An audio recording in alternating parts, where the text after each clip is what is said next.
Hello great മീഡിയാസിലേക്ക് സ്വാഗതം. കളങ്കാവൽ മമ്മൂട്ടിയുടെ ഏറ്റവും പുതിയ ചിത്രം ഇറങ്ങാൻ ഇനി 3 ദിനങ്ങൾ കൂടെ മാത്രം ബാക്കി നിൽക്കുകയാണ്. തുടക്കം അതിഗംഭീരമായിട്ടുള്ള ഒരു കാഴ്ച തന്നെയാണ് നമുക്ക് കാണാൻ കഴിയുന്നത്. ഇവിടെ വില്ലൻ്റെ 21 നായികമാരെ നമുക്ക് കാണാം. ഇന്ന് പ്രൊമോഷൻ വേദിയിൽ നമുക്ക് കാണാൻ കഴിഞ്ഞതും അതുതന്നെയാണ്. മമ്മൂട്ടിയോടൊപ്പം അദ്ദേഹത്തിൻ്റെ നായികമാരായി 21 താരങ്ങളും അണിനിരക്കുന്ന ആ ഒരു കാഴ്ച. അതെ, ഇത് വില്ലൻ്റെ നായികമാർ എന്ന് തന്നെ നമുക്ക് വിശേഷിപ്പിക്കാം. ഇവിടെ ഒരു ചരിത്രം കുറിക്കുകയാണ്. ഒരുപക്ഷേ ഒരു സിനിമയിൽ ഏറ്റവും കൂടുതൽ നായികമാരുമായി നിൽക്കുന്നത് മമ്മൂട്ടി, അല്ലെങ്കിൽ ഒരു കഥാപാത്രമായി വരുന്നത് മമ്മൂട്ടിയായിരിക്കാം. അതൊരു പുതിയ റെക്കോർഡായിരിക്കാം. മറ്റാർക്കെങ്കിലും ഇതിൽ കൂടുതൽ നായികമാരുമായി ഒരു സിനിമയിലുണ്ടെങ്കിൽ അത് തീർച്ചയായും നിങ്ങൾക്കറിയുമെങ്കിൽ ഒന്ന് കമൻസിലൂടെ പറയാം. ചാനൽ സബ്സ്ക്രൈബ് ചെയ്യുന്ന കാര്യം ഇടയിൽ ഓർമ്മിപ്പിക്കുകയൂടെ ചെയ്യുന്നു.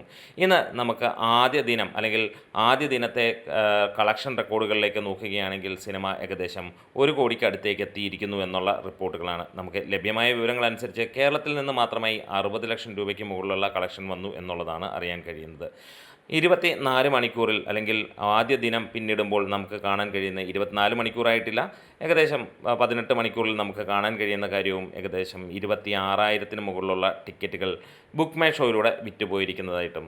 എന്താണേലും കളങ്കാവൽ ഒരു ട്രെയിലർ കൂടെ പുറത്ത് വന്നു കഴിഞ്ഞപ്പോൾ ഒരു കാര്യം കൂടി ഉറപ്പിക്കുകയാണ്. മണിക്കൂറിൽ 1800-ന് മുകളിലുള്ള ടിക്കറ്റുകൾ വിറ്റുപോകുന്ന ഒരു കാര്യം. കാരണം അമ്മാതിരി കിടിലൻ അതിമനോഹരമായിട്ടുള്ള ഒരു ട്രെയിലറായിരുന്നു വന്നത് എന്നുള്ളതാണ്. അപ്പോൾ മമ്മൂട്ടിയും 21 നായികമാരിലും ആരുടെയൊക്കെ പേര് നിങ്ങൾക്ക് പറയാൻ പറ്റും എന്നുള്ളത് ഒന്ന് കമൻസിലൂടെ എന്ന് പറയാം. ഒപ്പം ഇതിന് മുകളിൽ വേറെ ഏതെങ്കിലും ഒരു സിനിമയിൽ 20-ന് മുകളിലുള്ള, അല്ലെങ്കിൽ 21ഓളം നായികമാർ, അല്ലെങ്കിൽ അതിന് മുകളിലുള്ള നായികമാർ ഉണ്ടെങ്കിൽ അതും ഒന്ന് കമൻസിലൂടെ പറയാം.